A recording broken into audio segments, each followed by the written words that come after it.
All right, everybody. Alex here from NBAtipoff.com, and I'm super excited to be joined by the CEO and founder of CLNS Media, Nick Gelso. Nick, how are you doing?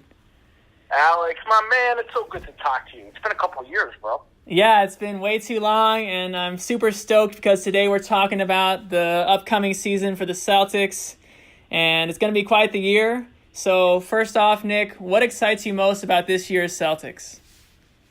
Oh, man. Last year's Celtics? I don't know. I mean, you look at last year's team, and this year, Celtics are bringing back Kyrie, Gordon, Tice. So you're looking at a healthier roster. You add two, really essentially Gordon. So you had a superstar to the lineup and a healthy Kyrie. It's exciting. And the other exciting thing is, yesterday at Media Day, Kyrie, all indications lead to believe that he won't be leaving. So that's also pretty exciting. Totally. That's got to bring you a lot of comfort with all these guys jumping ship all the time, it seems now. And do you think any Eastern Conference team can really give the Celtics a run for their money come playoff time? Well, I think Toronto for sure, although Kawhi looked pretty damn miserable yesterday, didn't he? He looked just out of place. He looked out of place, to say the least. Yeah, and the Sixers are, even though the Celtics beat them in 5 last year, the Sixers are a formidable team, and any one of those teams can compete in a 7-game series. Obviously, Boston is the favorite, but anything can happen, man. Totally. I totally concur with you on that. I think Philly or Toronto are really the only formidable teams at best.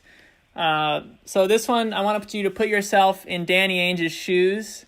How would you go about keeping this team together, paying as many players as you can, and not going too far into the luxury tax?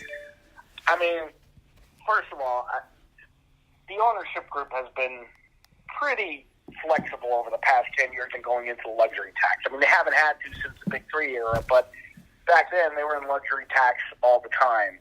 I think the best thing is winning. I mean, if the Celtics can fulfill expectations, get to the NBA Finals, potentially, compete or beat a team like Golden State, then players start to take a bit of a pay cut to stay on board. Of course, you're going to pay Kyrie the max. You're going to pay, Gordon's already paid in. Al's contract's going to be coming up, and you still have a couple years on the youngsters. Rozier, is he going to be back? It's all about winning. If the Celtics can pull out a good playoff run, I don't know if I'm talking way in advance here, but then hopefully some players take the hometown discount, and if not, maybe they go and get their payday. But because the team is defending a championship or a finals run, a deep playoff run, free agents or veterans will want to come to Boston and fill those holes. But I really want to focus on this year, man. Yeah, man. I mean, you got Brad Stevens on the bench, so you got quite the guys leading these incredible players to. You got everything. You got a good mixture of everything, so I'm really excited to see how it all plays out. But if you could take one player from the Celtics roster, that 2008 finals roster, and put it on this team in their prime, who would it be and why?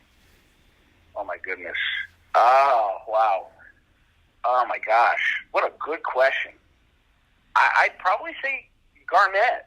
I mean, Ray would be help because anytime you can spread the floor, Brad Stevens loves that. Paul Pierce is as clutch as they come. Yeah. But Garnett is a unifying force. He brings the locker room together. He changed the culture here in Boston. His intensity bleeds out into his teammates.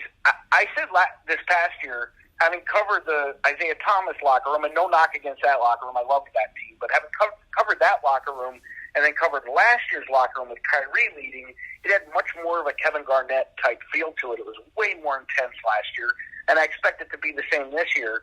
So if I were going to take any player and move them forward, I'd have to say it would probably be KG. Yeah, I mean, that post-scoring, having that guy just throw it down to in the block and also play that inside-out game, it would be really quite the dynamic, addition to their offensive attack. For sure. The rebounding is a help, block shots. I mean, KG did it all. And then, of course, like I mentioned, the intensity is the intangibles, the practice presence, the locker room presence. Right. All of that. You saw it impact veterans 10 years ago that were, maybe just at the tipping point of their prime, maybe coming out of their prime a bit, and it really impacted them to change their style of play to win a championship. And if anybody could do it, it's Kevin Garnett. Totally. He's got that culture, that winning attitude. What's a weakness this team has, and can it be addressed as this season progresses? Like, there's not a lot of size. We just talked about KG, but what do you think could be a weakness of this squad? Oh, man, yeah. I mean, I think that some of the weaknesses they had offensive lulls last year that were concerning, but you're adding Kyrie and Gordon back, and Kyrie for hopefully, if you get 70 games out of him and Gordon around the same, that kind of takes care of that. The low post presence. I mean, Al Horford was right there in the Defensive Player of the Year running. That's a difficult question, Alex, because positionally, like, Brad Stevens doesn't play position basketball. I mean, all through the playoffs last year, right up to the Eastern Conference Finals, Game 7, Al Horford was playing point guard a lot of the time. Right. So it's just hard to really say. And the way the league has gone, it's gotten smaller. So, I mean this when I'm saying this. This is the first time since I'm a kid. So you're going back 30 years plus. Right. That I ever remember a roster being quite so deep. Yeah. This roster is deep. I don't think there's many deficiencies. I mean, every team can improve. Totally. But, and I think let's talk again, 2 or 3 months into the season, and then everything kind of fleshes itself out. But, as of right now, I'm pretty high on this team as it's constructed. Oh, no doubt. I am too, especially it was so exciting to see them go all the way to the Eastern Finals last year and just, challenge Cleveland, even though they didn't get past them. It was so incredible to watch these young guys just come together and make something out of what they had. They really went a lot further than anyone could have thought with the team they had. Absolutely. And I've been thinking about you, man, because your team just got LeBron James. It's funny you say that because I'm not as much of a Lakers fan anymore, though. Oh, man, it has been a long time. Well, let's hope you're a Celtics fan then. I like everybody. I'm honestly kind of a little partial to where I was born, from New York. Right. So I've been following them a lot more. I really enjoy Clyde Frazier on the call. I got to say that's a big reason why, despite them being fun anyway. Clyde is just such a fun call. Clyde, the sound of his voice gets on my nerves. Well, He's so whiny. This is coming from a guy who praises Tommy Heinsohn on a regular basis, so I don't know if I'm the most authoritative opinion on Clyde Frazier. Well, hey, everyone's got their own flavor and their own flair, so I guess we're all getting a bit of what we'd like on our plate.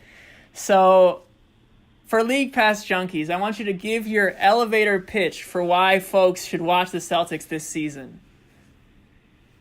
Someone maybe who hasn't watched the Celtics as much, why should they try to watch this team this year? Let's say they didn't watch them a lot last year.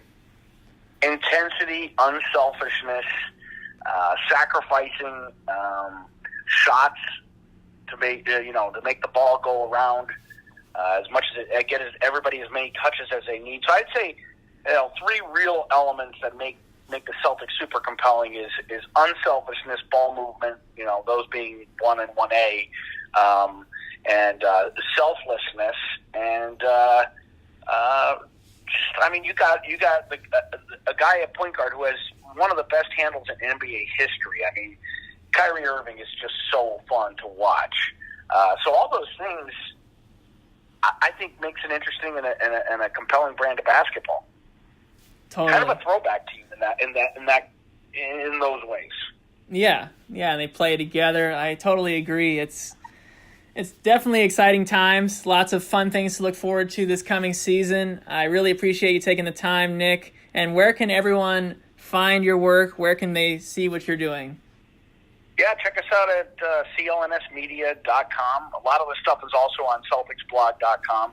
Check me out on Twitter at CLNS_Nick and Alex, man. You, 10 years ago, I think, or maybe 8 years ago, did a weekly segment for us on our original podcast. It must have been, 17? Yeah. So, man, I'm happy to come on your show anytime. Just, just call my name, my number, and I'll get off the bench and for sure chill with you and talk hoops.